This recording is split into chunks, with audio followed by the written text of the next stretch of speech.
ವ್ಯಾಖ್ಯಾಮುದ್ರಾಂ ಕರಸರಸಿಜೈಃ ಪುಸ್ತಕಂ ಶಂಖಚಕ್ರೆ ಬಿಭ್ರದ್ಭಿನ್ನ ಸ್ಫಟಿಕರುಚಿರೆ ಪುಂಡರೀಕೆ ನಿಷನ್ನಃ ಅಮ್ಲಾನ ಶ್ರೀರಮೃತವಿಶದೈರಂಶ ವಿಪ್ಲಾವಯನ್ಮಾಮಾವಿರ್ಭೂಯಾದನಗಮಹಿಮಾ ಮಾನಸೇ ವಾಗಧೀಶಃ ನಮಸ್ತೆ ಪ್ರಾಣೇಶ ಪ್ರಣತ ವಿಭವಾಯ ನಿಮಗಾ ನಮಃ ಸ್ವಾಮಿನ್ ರಾಮ ಪ್ರಿಯತಮನ್ ಗುರುಗುಣ ನಮಸ್ತುಭ್ಯಂ ಭೀಮ ಪ್ರಬಲತಮ ಕೃಷ್ಣೇಷ್ಟ ಭಗವನ್ ನಮಃ ಶ್ರೀಮನ್ಮಧ್ವ ಪ್ರದಿಶ ಸುದರ್ಶನ್ನೋ ಜಯ ಜಯ ಶ್ರೀ ಗುರುಭ್ಯೋ ನಮಃ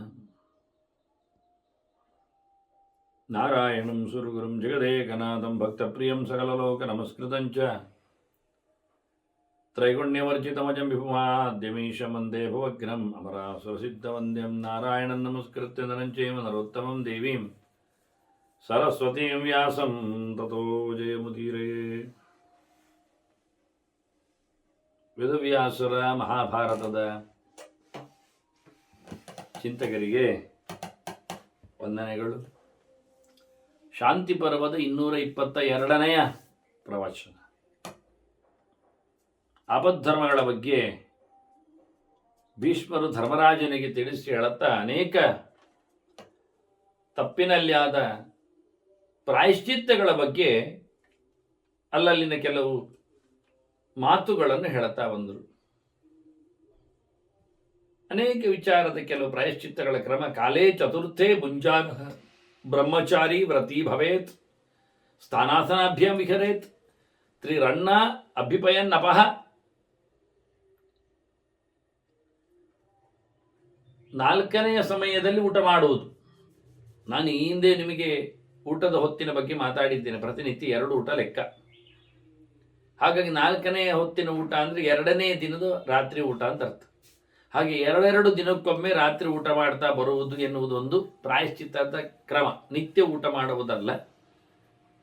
ನಿತ್ಯ ಒಂದು ಊಟ ಮಾಡುವವನಿದ್ದಾನೆ, ನಿತ್ಯ ಪ್ರತಿ ರಾತ್ರಿ ಮಾತ್ರ ಊಟ ಮಾಡುವವನಿದ್ದಾನೆ. ಇದು 2 ದಿನದೊಮ್ಮೆ ರಾತ್ರಿ ಮಾತ್ರ ಊಟ ಮಾಡುವ ಕತೆ.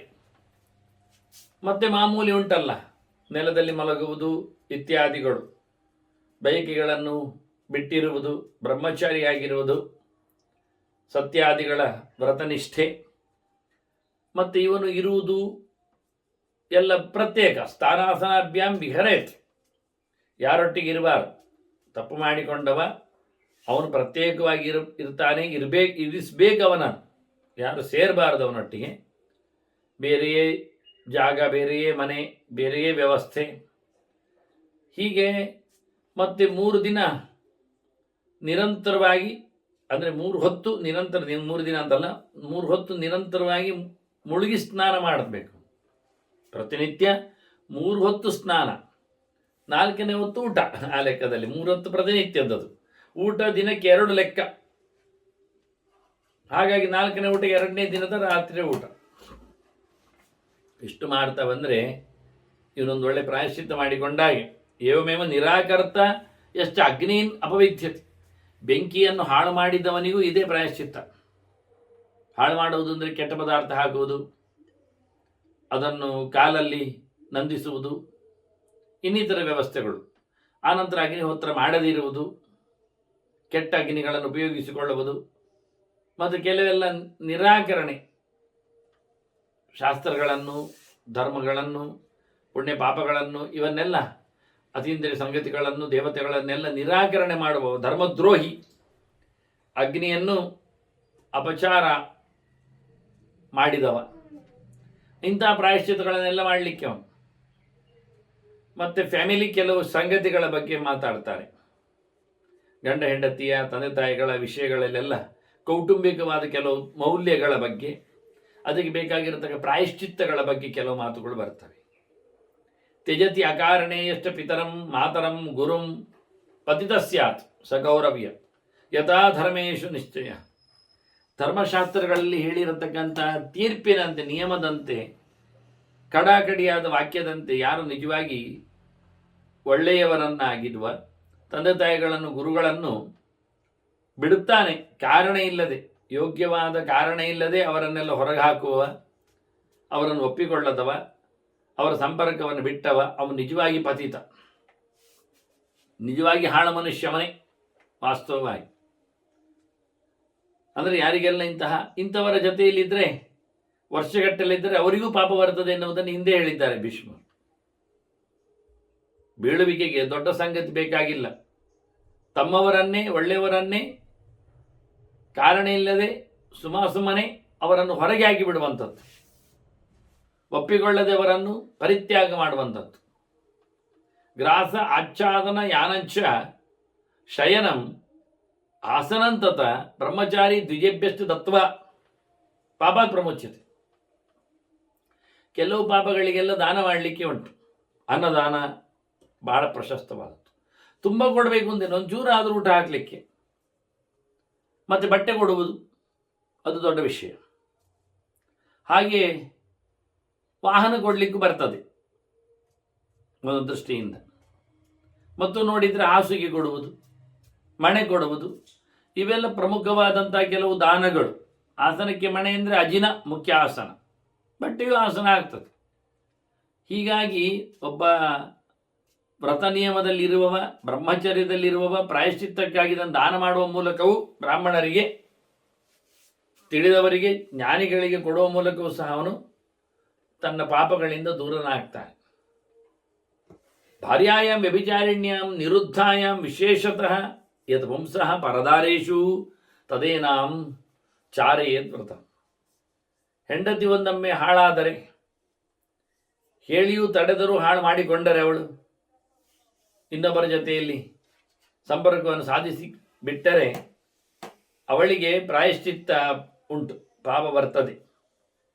ಒಂದು ಗಂಡು ಏನು ಮಾಡಿದೆ, ತನ್ನ ನಿಯತ ಹೆಂಡತಿಯನ್ನು ತೊರೆದು ಬೇರೆಯವರ ಜೊತೆಯಲ್ಲಿ ಆತ ತನ್ನ ಸಂಪರ್ಕವನ್ನು ಇಲ್ಲಿ ಸಾಧಿಸಿಕೊಂಡು ತಪ್ಪು ಅಂತ ಅನಿಸಿಕೊಳ್ತಾನೋ, ಪಾಪಿ ಆಗ್ತಾನೋ, ಹಾಗೆಯೇ ಹೆಂಡತಿಯು ಸಹ ಸಹಜವಾಗಿ ತನ್ನ ಪ್ರಿಯನನ್ನು ಬಿಟ್ಟುಕೊಂಡು ಒಂದೊಮ್ಮೆ ಇತರರ ಜೊತೆಯಲ್ಲಿ ಆಕೆ ತನ್ನ ಸಂಪರ್ಕವನ್ನು ಸಾಧಿಸಿಕೊಂಡರೆ ಪ್ರಾಯಶ್ಚಿತ್ತವನ್ನು ಮಾಡಲು ಅರ್ಹಳಾಗ್ತಾಳೆ, ಮಾಡಬೇಕು ಅಂತ. ಅವಳು ದಾರಿ ತಪ್ಪಿದವಳು ಅಂತ ತೀರಿಸ್ತಾಳೆ. ಶ್ರೇಯಾಂಸಂ ಶಯನೆ ಹಿತ್ವ ಪಾಪಿಯಾಂಸಂ ಸಮರ್ಚತೆ. ಅದು ಒಳ್ಳೆಯವನನ್ನು, ದೊಡ್ಡವನನ್ನು, ಯೋಗ್ಯನನ್ನು, ಏನು ಹೆಚ್ಚು ಕಡಿಮೆ ಅಂಗವೈಕಲ್ಯ ಇತ್ಯಾದಿಗಳು ಆಗದ ವ್ಯಕ್ತಿ ಅವನು. ಆ ದೃಷ್ಟಿಯಿಂದ ಇಂಥವರಿಗೆಲ್ಲ ಪರಿತ್ಯಾಗ ಹೇಳುತ್ತಾರೆ. ಷಂಡನನ್ನು ಮುಂತಾದವರನ್ನು ಪರಿತ್ಯಾಗ ಮಾಡಲಿಕ್ಕೆ ಉಂಟು. ಇದು ಹಾಗಲ್ಲ, ಅದು ಕಾಲದ ಆಗುವಂಥದ್ದು ಆಗ್ತದೆ. ಅದರಿಂದ ಗೊತ್ತಾಗದೆ ಇರಲಿಕ್ಕೆ ಸಾಧ್ಯ ಇರ್ತದೆ, ಮತ್ತು ಗೊತ್ತಾಗುವುದು, ಮತ್ತು ಬಿಡಲಿಕ್ಕೆ ಬರ್ತದೆ. ಇದು ಹಾಗಲ್ಲ. ಶ್ರೇಯಾಂಸ ಯೋಗ್ಯನಿದ್ದಾನೆ, ಅವನನ್ನು ಶಯನೇ ಹಿತ್ವ ಪಾಪೀಯಾಂಸಂ ಸಮರ್ಚತಿ. ಅಂಥವಳನ್ನು ಶೋಭಿಸ್ತಾಂ ಕಾದಯೇತ್ ರಾಜ ಸಂಸ್ಥಾನೇ ಬಹುವಿಸ್ತರೆ. ಬಟಾ ಬಯಲಿನಲ್ಲಿ ಆಕೆಯನ್ನು ನಾಯಿಗಳು ತಿನ್ನು ಹಾಗೆ ಬಿಡಬೇಕು. ನಾಯಿಗಳಿಗೆ ಆಹಾರ. ಅಂತಹ ಕಠೋರವಾದ ಶಿಕ್ಷೆ ಕಾಣುವುದಿಲ್ಲ ಅಲ್ಲಿ. ಅಂತೂ ಶಿಕ್ಷೆ ಇದೆ. ಅವ್ಯವಸ್ಥಿತಳು ಎನ್ನುವ ನೆಲೆಯಲ್ಲಿ ಆಕೆಯನ್ನು ಪರಿತ್ಯಾಗ ಮಾಡುವ ರೀತಿ ಇದೆ. ಅದು ರಾಜ ಮಾಡಲಿಕ್ಕೆ, ಜನ ಮಾಡಲಿಕ್ಕೆ ಅಲ್ಲ ವಿಷಯ. ಹಾಗೆ ಗಂಡಸುವಿಗಾದರೆ ಇದು ಹೆಣ್ಣಿಗೆ ಮಾತ್ರ ಕರ್ತವ್ಯ, ಹೆಣ್ಣು ಮಾತ್ರ ಗಂಡನನ್ನು ತೊರೆದು ಹೀಗಾದರೆ ಅಂತ ಹೇಳುವುದು ಕೇಳಿದರೆ, ವ್ಯಭಿಚಾರಿ ಅಂತ ಹೇಳಿದರೆ, ಹಾಗೆ ಗಂಡಸು ಇಲ್ವ ಪುಮಾಂಸಂ ಬಂಧಯೇತ್ ಪಾಶೈಹಿ ಶಯನೆ ತಪ್ತ ಆಯಸ್ಸೆ ಅಪ್ಯಾದದೀತ ದಾರುಣಿ ತತ್ರದಹ್ಯೇತ ಪಾಪಗಿರುತ್ತೆ. ಅಂತಹ ಗಂಡುವನ್ನು ಸಹ ತನ್ನ ಸಂಬಂಧವನ್ನು ಬಿಟ್ಟುಕೊಟ್ಟು ಕಾರಣ ಇಲ್ಲದೆ ಮತ್ತೊಬ್ಬಳೆಡೆಗೆ ಆತ ತರಿಗಿಸಿಕೊಂಡರೆ ಅಂಥವನನ್ನು ಮಂಚದಲ್ಲಿ ಕಟ್ಟಿಯಾಗಿ ಬಿಸಿ ಮಾಡಲಿಕ್ಕುಂಟು. ಮಂಚವನ್ನು, ಕಬ್ಬಿಣದ ಮಂಚ ಅಂದರೆ ಆ ಕಾಲದಲ್ಲಿ ಕಬ್ಬಿಣದ ಮಂಚ ಇತ್ತೇ ಕೇಳಲಿಕ್ಕೂ, ಅದಕ್ಕೆ ಹೇಳಿದ್ದು ನಾನು ತಪ್ತ ಆಯಸೆ ಅಂತ. ಇವತ್ತು ಮರದ ಮಂಚ ಬರುವುದು ಕಡಿಮೆ. ಈಗ ಕಬ್ಬಿಣದ ಮಂಚಗಳು, ಗಾಡ್ರೇಜ್ ಮಾಡುವವರು, ಇವರೆಲ್ಲ ಕವಾಟ ಮಾಡುವವರೆಲ್ಲ ತಗಡಿನ ಮಂಚ ಮಾಡಿಕೊಡ್ತಾರೆ. ಸುಮಾರಾಗಿ ಕೆಲವು ಆಸ್ಪತ್ರೆಗಳಲ್ಲೆಲ್ಲ ಅದು ಇತ್ತು. ಈಗ ಅದು ಹೋಗಿದೆ. ಈಗ ಪ್ಲಾಸ್ಟಿಕ್ ಬರಲಿಕ್ಕೆ ಶುರುವಾಗಿದೆ ಬಿಡಿ. ಅದಕ್ಕಿಂತ ಹಿಂದೆ ಎಲ್ಲ ಕಡೆ ತಗಡಿನದ್ದು, ಕಬ್ಬಿಣದ್ದು ಪೇಂಟ್ ಆಗಿದ್ರೆ ಸರಿ, ತುಕ್ಕಿ ಹಿಡಿತದೆ ಬಿಡಿ. ಎತ್ತರವಾದ ಆಸ್ಪತ್ರೆಗಳಲ್ಲೆಲ್ಲ, ಲಾಡ್ಜ್ಗಳಲ್ಲೆಲ್ಲ ಅದೇ ಇತ್ತು ಹಿಂದೆ ಹೆಚ್ಚಾಗಿ. ಮರದ್ದು ಕಾಸ್ಟ್ಲಿ ಆದಾಗ, ಮರ ಸಿಗದಿದ್ದಾಗ, ಮರ ಕಡಿಲಿಕ್ಕೆ ಇಲ್ಲದಿದ್ದಾಗ, ಆ ನಂತರದಲ್ಲಿ ಸಪ್ಲಿಮೆಂಟ್ ಆಗಿ ಬಂದದ್ದು ಕಬ್ಬಿಣದ್ದೇ, ಇಲ್ಲ ಜಗಲಿ ಕಲ್ಲಿನದ್ದು. ಅಲ್ಲಿ ತೊಂದರೆ ಇದೆ. ಕಲ್ಲಿನದ್ದಾದರೆ ರಿಪ್ಲೇಸಬಲ್ ಆಗೋದಿಲ್ಲ, ಕೆಲವೊಮ್ಮೆ ಥಂಡಿ ಆಗ್ತದೆ, ಮತ್ತೊಮ್ಮೆ ಅದನ್ನು ಗಟ್ಟಿಮುಟ್ಟು ಬಾಳಿಕೆಗೋಸ್ಕರ ಕಬ್ಬಿಣದ್ದನ್ನು ಆಯ್ಕೆ ಮಾಡಿಕೊಂಡ್ರು. ಚಾಪೆಗಿಂತ ಅಥವಾ ಈ ನರ್ಗಿಶ್ ವೈಯರಿನ ಅಥವಾ ಬೆತ್ತದ ಮಂಚಗಿಂತ ಇದನ್ನು ಲೈಕ್ ಮಾಡಿದ್ದಾರೆ. ಇಲ್ಲೇ ಹೇಳ್ತಾರೆ, ಇಂಥ ಕಬ್ಬಿಣದ ಮಂಚಕ್ಕೆ ಅವನನ್ನು ಕಟ್ಟಿಗೆ ಹಾಕಿ ಬಿಸಿಯಾದ ಕಾದ ಮಂಚಕ್ಕೆ ಅವನನ್ನು ಕಟ್ಟಿ ಹಾಕಿ ಆನಂತರ ಅವನ ಮೇಲೆ ಕಟ್ಟಿಗೆ ಹಾಕಿ ಅವನು ಸುಟ್ಟಾಗಬೇಕಂತಾರೆ. ನೋಡಿ, ಭೀಕರವಾದ, ಅದಕ್ಕೆ ನಾನು ನಾಯಿಗೆ ಬಿಡುವುದಕ್ಕಿಂತ ಭೀಕರವಾದ ಪ್ರಸಂಗವನ್ನು ಉಲ್ಲೇಖ ಮಾಡ್ತಾರೆ ವ್ಯಭಿಚಾರಕ್ಕೆ. ಏಷದಂಡ ಮಹಾರಾಜ ಸ್ತ್ರೀಣಾಂ ಭವತಿ ವ್ಯತಿಕ್ರಮೆ, ಸ್ತ್ರೀಣಾಂ ಭರ್ತೃ ವ್ಯತಿಕ್ರಮೆ. ಹೀಗೆ ಗಂಡನನ್ನು ತಿರಸ್ಕರಿಸಿಕೊಂಡ ಹೆಂಡತಿಗೂ ಈ ರೀತಿಯಾದಂತಹ ಶಿಕ್ಷೆಯ ವ್ಯವಸ್ಥೆ ಉಂಟು ರಾಜ ಮಾಡಲಿಕ್ಕೆ ಅಂತ ಹೇಳ್ತಾರೆ, ಇಲ್ಲ ಅಂತಲ್ಲ. ಮತ್ತು ನೋಡಿದ್ರೆ ಹೇಳ್ತಾರೆ, ಸಂವತ್ಸರಾಭಿಶಪ್ತಸ್ಯ ದುಷ್ಟಸ್ಯ ದ್ವಿಗುಣೋ ಭವೇತ್. ಒಂದೊಮ್ಮೆ ತಪ್ಪು ಮಾಡಿದ್ದಾನೆ, ಪ್ರಾಯಶ್ಚಿತ್ತವನ್ನು ಹೇಳಿದ್ದಾನೆ, ಆದರೆ ಅವನು ನಡೆಸಿಕೊಡುತ್ತಾ ಇಲ್ಲ, ಅದಕ್ಕೆ ತಯಾರಾಗಲಿಲ್ಲ, ಅಂಥವನು 1 ವರ್ಷ ದಾಟಿದ್ದಾನೆ. ಪ್ರಾಯಶ್ಚಿತ್ತ ಮಾಡದೆ ಅನ್ಯಾಯ ಮಾಡಿ ವರ್ಷ ಆದವನಾಗಿದ್ದರೆ ಅವನಿಗೆ ಮುಂದೆ 2 ವರ್ಷ ಮಾಡಬೇಕಂತೆ. ಅವನದ್ದು ಪ್ರಾಯಶ್ಚಿತ್ತದ ವ್ಯವಸ್ಥೆ ಡಬಲ್ ಆಗ್ತದೆ. ದ್ವಿಗುಣ ಭವೇತ್. ವರ್ಷ ದಾಟಿದರೆ ಅವನು ಮಾಡಬೇಕಾದ ಪ್ರಾಯಶ್ಚಿತ್ತಗಳು ಡಬಲ್ ಆಗ್ತವೆ. ಒಂದು 10 ಗೋದಾನ ಕೊಡಲಿಕ್ಕಿದ್ರೆ 20 ಕೊಡಬೇಕು ಅವನಾಗ ಮುಂದಕ್ಕೆ. ತಡ ಮಾಡಿದಾಗೆ ಪ್ರಾಯಶ್ಚಿತ್ತ ತಡ ಆಗಲಿಕ್ಕಿಲ್ಲ, 1 ವರ್ಷ ದಾಟಲಿಕ್ಕಿಲ್ಲ. ವರ್ಷದೊಳಗೆ ಹೇಳಿದ ಪ್ರಾಯಶ್ಚಿತ್ತಗಳನ್ನು ಹೇಳಿದಷ್ಟು ಮಾಡಿ ಮುಗಿಸ್ಬೇಕು ಆದಷ್ಟು ಬೇಗ. ದ್ವೇತಸ್ಯ 3 ವರ್ಷಾಣಿ 4 ಸಹಸೇವನಾತ್. ದುಷ್ಟರ ಜೊತೆಯಲ್ಲಿ ಇದ್ದದ್ದಕ್ಕೆ ಅವನಿಗೆ, ಕೆಟ್ಟ ಸ್ತ್ರೀಯರ ಕೆಟ್ಟವರ ಸವಾಸ ಮಾಡಿದ್ದಕ್ಕೆ ಅವನಿಗೆ, ಅವನು ಮಾಡಿರತಕ್ಕಂಥ ತಪ್ಪುಗಳನ್ನೆಲ್ಲ ನೋಡಿಕೊಂಡದಕ್ಕೆ ಅನುಗುಣವಾಗಿ 3 ವರ್ಷ, 2 ವರ್ಷ ಅಥವಾ 4 ವರ್ಷ ಅವನನ್ನು ಭಿಕ್ಷಾಚರಣೆಗೆ ಬಿಟ್ಟು ವ್ಯವಸ್ಥೆ. 4-6 ವರ್ಷಗಳ ಕಾಲವೂ ಸಹ 5 ವರ್ಷ ಅವನ ತಪ್ಪು ನೋಡಿ ತಪ್ಪಿಗೆ ಅನುಗುಣವಾಗಿ ವರ್ಷಗಳ ಲೆಕ್ಕಾಚಾರದಲ್ಲಿ ಅವನನ್ನು ಭಿಕ್ಷಾಟನೆಗೆ ಬಿಡಬೇಕು. ಇದು ಅವನಿಗೆ ದಂಡ, ಶಿಕ್ಷೆ ಇದ್ದಾಗೆ. ಏಷ ದಂಡ ಅಂತಾರೆ. ಈ ರೀತಿಯಾಗಿ ಅವನು ಮಾಡಲಿಕ್ಕೊಂಡಾಗ ಮಕ್ಕಳಿನಂತೆ ಮುನಿವ್ರತನಾಗಿ ಮೌನವನ್ನು ವಹಿಸಿಕೊಂಡು ಊರಿಂದೂರಿಗೆ ಅಲೆಯುತ್ತಾ ಭಿಕ್ಷಾಟನೆಯನ್ನು ಮಾಡಿಕೊಂಡದ್ರಿಂದ ಆತ ಬದುಕಬೇಕಷ್ಟೇ, ಹೊರತು ಮತ್ತೇನಲ್ಲ. ಈ ರೀತಿಯಾಗಿರತಕ್ಕಂಥ ವ್ಯವಸ್ಥೆ 5-6 ವರ್ಷಗಳ ಕಾಲ. ಇನ್ನೊಂದು ಹೇಳ್ತಾರೆ ಫ್ಯಾಮಿಲಿ ಮ್ಯಾಟರ್, ಪರಿವಿತ್ತಿ ಪರಿವೇತ್ತ ಯಥಾಚ ಪರಿವಿದ್ಯತೆ ಪಾಣಿಗ್ರಾಹಸ್ತು ಅಧರ್ಮೇಣ. ಅಂತವರೇನು? ಸರ್ವೇತೆ ಪತಿತಾ ಸ್ಮೃತಃ. ಪರಿವೇತ್ತ ಅಂದರೆ ಮದುವೆ ಆದವನು. ಯಾವಾಗ ಅಣ್ಣನಿದ್ದು ತಮ್ಮ ಮದುವೆ ಆದರೆ ಆ ತಮ್ಮನಿಗೆ ಪರಿವೇತ್ತ ಹೆಸರು, ಅವನ ಹೆಂಡತಿ ಪರಿವಿತ್ತಿ ಅಂತ ಹೆಸರು. ಮತ್ತೆ ಇಂಥದ್ದೊಂದು ಮದುವೆ ಮಾಡಿಸಿಕೊಡುವವರಿದ್ದಾರೆ, ಮದುವೆ ಮಾಡಿದ್ದಾರೆ ಅಥವಾ ಮಾಡ್ತಾರೆ, ಮಾಡಿಕೊಳ್ತಾರೆ, ತಂದೆ ತಾಯಿಗಳು ಸೇರ್ತಾರೆ ಅಂತ ಅರ್ಥ ಅದಕ್ಕೆ. ಈ ರೀತಿಯಾಗಿ ಪರಿವೇತ್ರ ಯಾರಿದ್ದಾನೆ, ಯೋಗ್ಯನಾದ ಅಣ್ಣ, ಜ್ಯೇಷ್ಠ ಭ್ರಾತ ಪಿತೃಸಮವಾದ ತಂದೆಗೆ ಸಮ, ಅಂಥವನನ್ನು ತಿರಸ್ಕರಿಸಿಕೊಂಡು ಬಿಟ್ಟಾಗಿ ಅವನು ಮದುವೆ ಮಾಡಿಕೊಂಡಿದ್ದಾನೆ ಅಂದರೆ ಬಹಳ ದೊಡ್ಡ ಪಾಪ ಅಂತೇಳಿ ಅವನಿಗೆ. ವಿಶೇಷವಾಗಿ ಅವನನ್ನು ಪತಿತರು, ಇಷ್ಟು ಜನರು ಮಾಡಿಸಿದವರು, ಮಾಡಲಿಕ್ಕೆ ಸೇರಿದವರು, ಹೆಂಡತಿಯು ಗಂಡನು ಎಲ್ಲ ಸೇರಿಕೊಂಡು ಪಾತಿಥ್ಯ ಬರ್ತದೆ ಹೇಳಿದರೆ ಅದಕ್ಕೆ ಅವರು ಕರೆಕ್ಷನ್ ಹೇಳ್ತಾರೆ, ಜ್ಯೇಷ್ಠೇನತು ಅನುಜ್ಞಾತಃ ಅಂತ. ಅಣ್ಣನಿಂದ ಅವರು ಅನುಜ್ಞೆ ಪಡೆದುಕೊಂಡರೆ ಆಯಿತು. ಅಣ್ಣ ಒಪ್ಪಿಕೊಡ್ಬೇಕು, ತಂದೆ ಅಂತ ಹೇಳಿಕೊಂಡು ಸ್ಥಾನದಲ್ಲಿ ನಿಂತುಕೊಂಡು, ಏನೋ ಒಂದು ಕಾರಣ ಇರ್ಬೋದು. ಮತ್ತು ಹೆಂಡತಿಯನ್ನು ಸೊಸೆ ಅಂತೇಳಿ ಸ್ವೀಕರಿಸಬೇಕು, ಅವನು ಸ್ವೀಕರಿಸಿರಬೇಕು. ಹಾಗಿದ್ರೆ ಅವನು ಏನೋ ಸಹ ಮೋಕ್ಷ ಮಾಪ್ನೋತಿಂದ, ಅವನ ಪಾಪದಿಂದ ದೂರ ಆಗ್ತಾನೆ. ಹಾಗೆ ಅವನನ್ನು ತಿರಸ್ಕರಿಸುವ ದೃಷ್ಟಿಯಿಂದ ಆದದ್ದಲ್ಲ, ವಂಶವನ್ನು ಬೆಳಗಿಸುವ ದೃಷ್ಟಿಯಿಂದ ಆಗಿರುವಂಥದ್ದು. ಅಷ್ಟೇ ಅಲ್ಲದೆ ಅವನಲ್ಲಿ ಹೇಳಿಕೊಂಡಿದ್ದೇವೆ. ಈ ರೀತಿಯಾಗಿ ಅವನ ಪರ್ಮಿಷನ್ನ ಮೇಲೆ ಬಂದಿರತಕ್ಕಂಥ ಮನೆಗೆ ತಮ್ಮನ ಹೆಂಡತಿಯಿಂದಲ್ಲ, ಅವಳ ಮನೆಯ ಸೊಸೆ ಅನ್ನೋ ನೆಲೆಯಲ್ಲಿ ಅಣ್ಣ ನೋಡಿಕೊಳ್ಬೇಕು. ಅಣ್ಣ ದೊಡ್ಡವಲ್ವ, ಅವನ ತಂದೆ ಇದ್ದಾಗೀಗ. ಹಾಗಾಗಿ ಅಣ್ಣನ ವಿಷಯದಲ್ಲಿ ಅವಳು ಇವಳಂತೆ ಸೊಸೆಯಂತೆ ಇರ್ಲಿಕ್ಕೆ ಹೋಗಿ, ಮಗಳಿಗೆ ಸಮಾನಲಾಗಿ ಇರುವಂತಿಗೆ ಹೋಗಿ ಇವನು ತಮ್ಮ ಮಗನಂತೆ ಆಗಿಬಿಡುವುದರಿಂದ ಪಾಪಗಳು ಬರುವುದಿಲ್ಲ ಅಂತ ಪರಿಮಾರ್ಜನೆ ವ್ಯವಸ್ಥೆಗಳಿಗೆ ಅಣ್ಣನನ್ನು ಸಂತೋಷಗಳಿಸುವಂತೆ ಹೇಳುವಂಥದ್ದು. ಹಾಗಾಗಿ ಇವರೆಲ್ಲ ಗೊತ್ತಿಲ್ಲದೆ ಅಥವಾ ಗೊತ್ತಿದ್ದೇ ಮಾಡಿರತಕ್ಕಂಥ ಮದುವೆಯ ತಪ್ಪುಗಳಲ್ಲಿ ಅವರು ಪ್ರಾಯಶ್ಚಿತ್ತವನ್ನು ಮಾಡಿಕೊಳ್ಳಿಕ್ಕುಂಟು. ಚರೇಯು ಸರ್ವ ಏವೈತೆ ವೀರಃ ಯದ್ವ್ರತಂ ಚರೆ. ಒಬ್ಬ ಅಗ್ನಿಯನ್ನು ಪರಿತ್ಯಾಗ ಮಾಡಿದ ಅಗ್ನಿ ಸ್ವೀಕಾರ ಮಾಡಲಿಕ್ಕೆ ಬೇಕಾಗಿರತಕ್ಕಂತಹ ವೀರ ಅಂದರೆ ಹಾನಿ, ಬಿಡುವುದು, ತ್ಯಾಗ. ವೀರವಾಗಿರತಕ್ಕ ಪ್ರೇರಣೆ ಮಾಡತಕ್ಕಂಥ ಅಗ್ನಿಯ ಉಪಾಸನೆಯನ್ನು ಬಿಟ್ಟವ ಒಂದು ಲೆಕ್ಕ ಅರ್ಥ. ಅಂಥವನು ಯಾವ ವ್ರತವನ್ನು ಮಾಡುತ್ತಾನೆ ಅಂಥ ವ್ರತಗಳನ್ನು ಈ ಹೆಂಡತಿ ಮತ್ತು ಗಂಡಂದಿರ ವಿಷಯದಲ್ಲಿ, ಮಕ್ಕಳ ವಿಷಯದಲ್ಲಿ ಚಿಂತನೆಗೆ ತರಬೇಕು ಅಂತ ಹೇಳ್ತಾರೆ ಮುಖ್ಯವಾಗಿ. ಇನ್ನೊಂದು ವೀರಹ ಅಂದರೆ ಪ್ರಶಸ್ತನಾದವನನ್ನು ಸಂಹರಿಸಿದ್ದಂತ ಅರ್ಥ ಆಗ್ತದೆ, ಅಗ್ನಿಯನ್ನು ಅಂತ ಅರ್ಥ ಅಲ್ಲ. ಹೀಗೆ ಸಂಹಾರ ಮಾಡಿದ ವ್ಯವಸ್ಥೆಯನ್ನು ಹೇಳಲಿಕ್ಕೆ ಬರ್ತದೆ. ಅದರಿಂದ ಕೊಲೆಗಾರ ಮಾಡಬೇಕಾದ ವ್ರತ ಏನಿದೆ ಅಂಥದ್ದನ್ನು ಮಾಡಿಕೊಂಡವನು ಅಂತ ಅರ್ಥ ಆಗ್ತದೆ. ಚಾಂದ್ರಾಯಣಂಚರೇನ ಮಾಸಂ ಕೃಚ್ಛ್ರಂಬ ಪಾಪಶುದ್ಧೈ. ಇನ್ನು ಹೆಚ್ಚಿನದ್ದಕ್ಕೆಲ್ಲ ಪ್ರಾಯಶ್ಚಿತ್ತೆಯನ್ನು ಕೇಳಿದರೆ ಚಾಂದ್ರಾಯಣ ಮಾಡೋದು.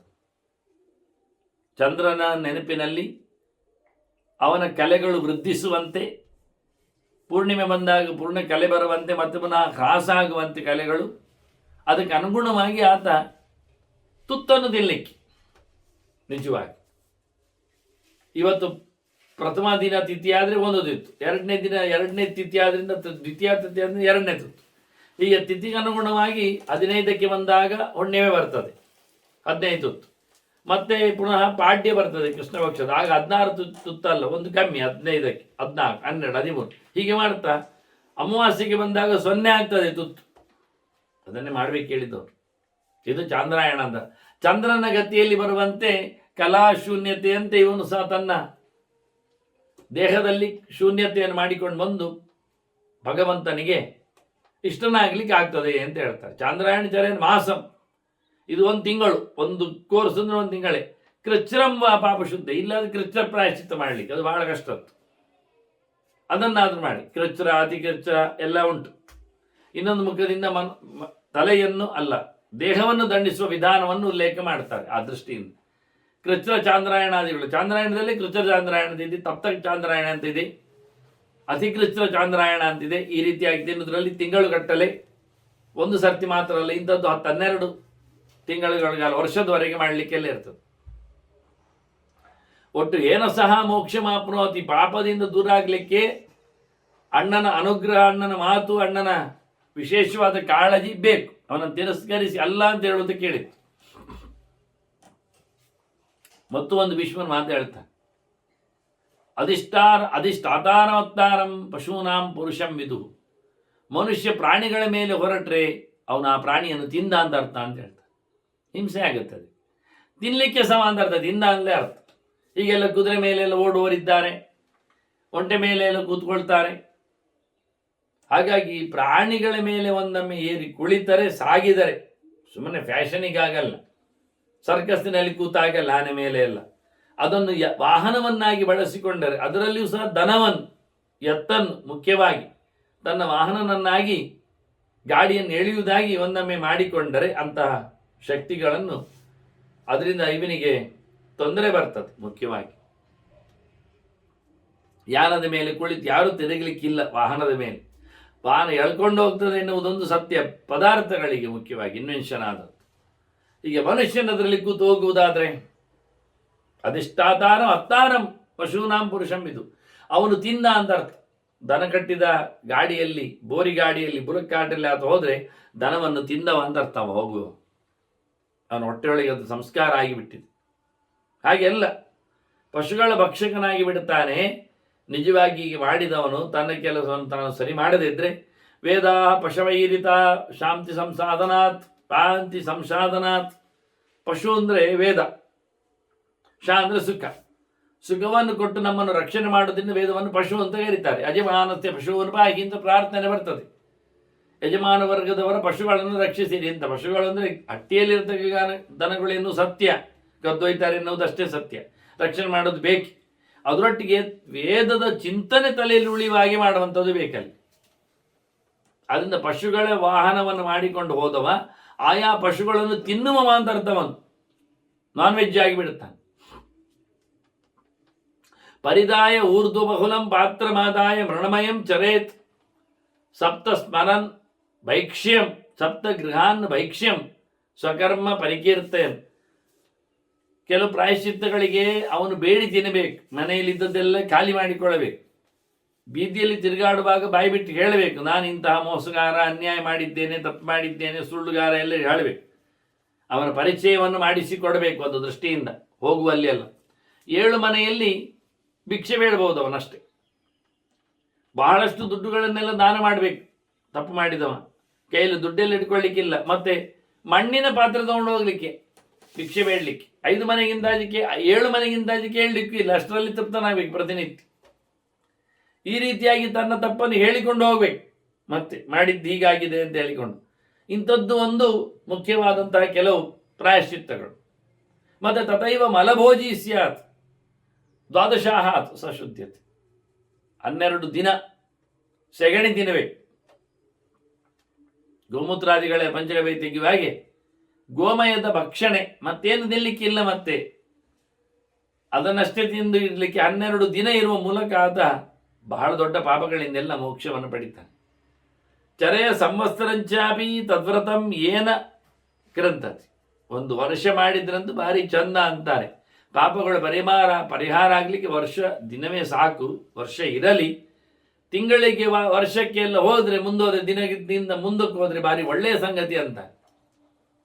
ಈ ರೀತಿಯಾಗಿ ಆತ ವಿಶೇಷವಾದ ಪ್ರಾಯಶ್ಚಿತ್ತಗಳನ್ನು ಮಾಡಿ ದೇಹಕ್ಕೂ ಒಂದು ದೃಷ್ಟಿಯಿಂದ ಶುದ್ಧತೆ ಬರುವ ಹಾಗೆ ಮಾಡಿಕೊಂಡ್ರೆ ಅವನು ಉದ್ಧಾರನಾಗ್ತಾನೆ ಅಂತ ತಿಳಿಸ್ತಾರೆ, ಒಂದು ವ್ಯವಸ್ಥೆ ಮಾಡ್ತಾನೆ. ಮತ್ತೆ ಶೌವರಾಹ ಮನುಷ್ಯಾಣ ಕುಕ್ಕುಟಸ್ಯ ಖರಸ್ಯ ಚ ಮಾಂಸಂ ಮೂತ್ರಂ ಪುರುಷಂಚ ಪ್ರಾಶ್ಯ ಸಂಸ್ಕಾರ ಮರ್ಹತಿ ಅಂತ. ಮನುಷ್ಯರಿಗೆ ಮತ್ತೆ ಪುನಃ ಉಪನಯನ ಮಾಡಬೇಕಾಗಿ ಬರ್ತದೆ. ಬೇಡದಿದ್ದದ್ದು ತಿಂದರೆ ಅವನು ಮಲ ಮಾಂಸ ಮೂತ್ರ ಎಲ್ಲ ತಿನ್ನಬಾರದು. ಯಾವುದರದ್ದು ಹೇಳಲಿಕ್ಕೆ ಹೋದರೆ ನಾಯಿದ್ದು, ಹಂದಿದ್ದು, ಜೊತೆಯಲ್ಲಿ ಮನುಷ್ಯರದ್ದು, ಕೋಳಿದ್ದು, ಮತ್ತೆ ಕತ್ತೆ. ಈಗ ಹೆಚ್ಚಾಗಿ ಕೋಳಿ ತಿಂತಾರೆ, ಅದರೊಟ್ಟಿಗೆ ನಾಯಿ ತಿನ್ನುವವರುಂಟು, ಹಂದಿಯನ್ನು ನುಂಗ್ತಾರೆ. ಈಗ ಮನುಷ್ಯ ಮತ್ತೆ ಕತ್ತೆಯನ್ನು ತಿನ್ನದಿರುವುದು ಮನುಷ್ಯನಂತೆ ಉಂಟು ಅಂತ ಹೇಳಿ ಅದು ಸಹ, ಮನುಷ್ಯನಂತೆ ತಿನ್ನದಿರುವುದು ಕತ್ತೆ ಅಂತಿದ್ದಾನೆ ಅಂತ ಹೇಳುವಂತ ಒಟ್ಟಾರೆ. ಹಾಗಾಗಿ ಇವರನ್ನೆಲ್ಲ ತಿನ್ನಲಿಕ್ಕಿಲ್ಲ, ಇಂಥದ್ದು ತಿಂದರೆ ಅನ್ಯಾಯ ಆಗ್ತದೆ ಹೇಳ್ತಾರೆ. ಅವನು ಒಳ್ಳೆಯ ರೀತಿಯಿಂದ ಮತ್ತೆ ಪುನಃ ಸಂಸ್ಕಾರ ಮಾಡಿಕೊಳ್ಬೇಕಾಗ್ತದೆ. ದೈಹಿಕವಾಗಿ ಅವನು ಉಪನಯನದಿಂದ ಅವನು ವಂಚಿತನಾದಂತ ಅರ್ಥ, ದೂರ ಹೋದ ಅಂತ ಅರ್ಥ. ಅಂದ ಪ್ರಾಣಿಗಳ ಮಾಂಸವನ್ನು ಭಕ್ಷಿಸಬಾರ್ದು ಎನ್ನುವಲ್ಲಿ ಬಾಯಿ ಬಿಟ್ಟು ಭೀಷ್ಮರು ಶ್ವ ಅಂತಾರೆ, ವರಾಹ ಅಂತಾರೆ. ಕುಕ್ಕುಟವನ್ನು ಕೋಳಿಯನ್ನು ಇಟ್ಕೊಳ್ತಾರೆ ತಿನ್ಲಿಕ್ಕಿಲ್ಲ ಅಂತ. ಅದು ಅವುಗಳನ್ನೆಲ್ಲ, ಅವುಗಳ ಮಲಮೂತ್ರ ತಿನ್ಲಿಕ್ಕಿಲ್ಲ, ಮಲಮೂತ್ರ ಮತ್ತೆ ಅದನ್ನು ಸಹ ಅವುಗಳಂತಲ್ಲ, ಅವುಗಳದ್ದು ಮಾಂಸವನ್ನು ತಿನ್ಲಿಕ್ಕಿಲ್ಲ. ಅವುಗಳು ತಿನ್ನುವುದು ಮಾಂಸ, ಮತ್ತೆ ಮೂತ್ರ ಮಲ ಅದು 2 ಅದರಲ್ಲಿ ಇರ್ತದೆ, ಅದನ್ನು ತಿನ್ನುವಾಗಿಲ್ಲ. ಅದನ್ನು ಕೆಲವು ಮದ್ದು ಅಂತ ಹೇಳಿಕೊಂಡು ತಿರುಗಿದವರಿದ್ದಾರೆ. ಅದೆಂತದ್ದು ನಿಮ್ಮದು ಗೋಮಯ ಮಾತ್ರ, ಕತ್ತೆದ್ದನ್ನು ನಾವು ಮಲವನ್ನು ತರ್ತೇವೆ. ನೋಡಿ ಇಲ್ಲಿ ಹೇಳ್ತಾರೆ, ಮಾಂಸಂ ಮೂತ್ರಂ ಪುರುಷಂಚ ಪ್ರಾಶ್ಯ ಸಂಸ್ಕಾರ ಮರ್ಹತಿ. ಕತ್ತೆಯ ಮಲ ಮೂತ್ರ ಅಥವಾ ಮಾಂಸ ತಿಂದರೆ ಮತ್ತೆ ಸಂಸ್ಕಾರ ಆಗಬೇಕು ಅಂತ ಇನ್ನೇನು ಹೇಳೋದು. ಅದನ್ನ ಕುದುರೆ ವಿಷಯ ಬೇರೆ ಯುದ್ಧಗಳಲ್ಲಿ ಅಲ್ಲ, ಅಥವಾ ಹೋಮ ಹವನಗಳಲ್ಲಿ, ಅಶ್ವಮೇಧಗಳಲ್ಲಿ. ಆದರೆ ಇಲ್ಲಿ ಬದುಕಿನಲ್ಲಿ ಅಂದಾಗ ಸ್ಪಷ್ಟವಾಗಿಯೇ ಇವನನ್ನು, ವ್ಯಕ್ತಿಯನ್ನು, ಸಾಧಕನನ್ನು ಮಾಂಸಾಹಾರಿಗಳನ್ನಾಗಿ ಮಾಡಲಿಲ್ಲ. ತಿಂದರೆ ಪ್ರಾಯಶ್ಚಿತ್ತವನ್ನು ಬೇರೆ ಹೇಳ್ತದೆ ವ್ಯವಸ್ಥಿತವಾಗಿ, ಅದರಲ್ಲಿ ಮೀನು ಸೇರಿಕೊಂಡಿದೆ ನೋಡಿ, ಬಿಡುವಾಗಿಲ್ಲ ಇನ್ನು ಯಾವುದೇ ರೀತಿಯಿಂದಲೂ ಸಹ. ತಿನ್ನುವವರಿಗೆ ಬಹಳ ದೊಡ್ಡದಾದಂಥ ಪೆಟ್ಟಿ ಎನ್ನುವುದನ್ನು ತೋರಿಸಿಕೊಟ್ರು ನಿಜವಾಗಿ ಒಂದು ದೃಷ್ಟಿಯಿಂದ. ಬಹಳಷ್ಟು ಸಂಪತ್ತು ದಾನ ಮಾಡಿಯೂ ಸಹ ಆತ ಪ್ರಾಯಶ್ಚಿತ್ತ ಮಾಡಿಕೊಳ್ಳಲಿಕ್ಕೆ ಬರ್ತದೆ. ಯಾವಾಗ ಧನಂವ ದಾನ ಶಕ್ತಿಷು, ಒಳ್ಳೆ ಸಂಪತ್ತಿನ ಬಗೆ ಉಳ್ಳವನು ಕೊಟ್ಟರೆ ಆಗ್ತದೆ, ಇಲ್ಲ ಆದರೆ ಇಲ್ಲ. ವಾಸ್ತವವಾಗಿ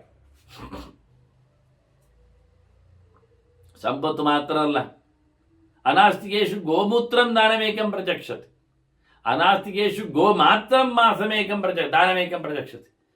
ಕೆಲವರಿಗೆ ಒಂದು ದಾನ ಕೊಟ್ಟರು ಸಾಕಾಗುತ್ತೆ. ಯಾರು ಧರ್ಮ, ದೇವರು, ಪುಣ್ಯ, ಪುರುಷಾರ್ಥ, ಭಗವಂತ, ಪರಿವಾರ ಇವನ್ನೆಲ್ಲ ಒಪ್ಪುವವರು, ನಂಬಿದವರು, ಗೊತ್ತಿದ್ದವರು, ತಿಳಿದವರಾದರೆ, ಜ್ಞಾನ ಉಳ್ಳವನಿಗಾದರೆ ಒಂದು ದೃಷ್ಟಿಯಿಂದ ಒಂದು ಧನವನ್ನು ದಾನ ಕೊಡುವ ಮೂಲಕ ಎಲ್ಲವನ್ನು ನಡೆಸಿಕೊಳ್ಳಲಿಕ್ಕೆ ಬರ್ತದೆ. ಆ ಲೆಕ್ಕದಲ್ಲಿ ಬಹಳ ಚೆನ್ನಾಗಿ ಈ ಚಿಂತನೆಯನ್ನು ಉಲ್ಲೇಖ ಮಾಡ್ತಾರೆ ಅವರು.